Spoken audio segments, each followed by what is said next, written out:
सोनम वांगचुक यांचं उपोषण अखेर मागे घेण्यात आलंय।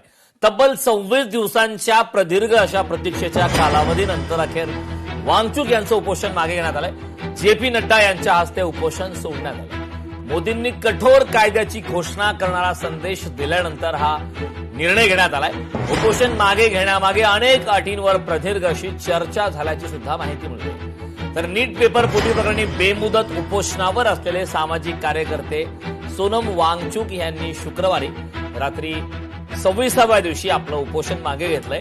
केंद्रीय मंत्री जेपी नड्डा आणि डॉक्टर जितेंद्र सिंह तसेच अपेक्स बॉडी ऑफ लेह लडाखच्या वरिष्ठ नेत्यांच्या उपस्थितीत त्यांनी हे उपोषण सोडलंय। उपोषण मागे घेण्यामागे अनेक अटींवर झालेली प्रदीर्घ चर्चा आणि देशात हिंसाचाराची शक्यता हे प्रमुख कारण असल्याचं वांगचुक यांनी स्पष्ट केलंय। या अटींची सविस्तर माहिती लवकरच स्वतंत्र व्हिडिओद्वारे देणार असल्याचंही यावेळी त्यांनी सांगितलं। दरम्यान नीट पेपर फुटी प्रकरणावर पंतप्रधान नरेंद्र मोदी यांनी कठोर कायद्याची घोषणा करणारा संदेश दिल्यानंतर काही वेळातच वांगचुक यांनी उपोषण सोडल्याची माहिती समोर आली। तसेच त्यांनी नागरिकांना शांतता राखण्याचे आणि कोणत्याही प्रकारच्या हिंसाचारापासून दूर राहण्याचं आवाहन केलं।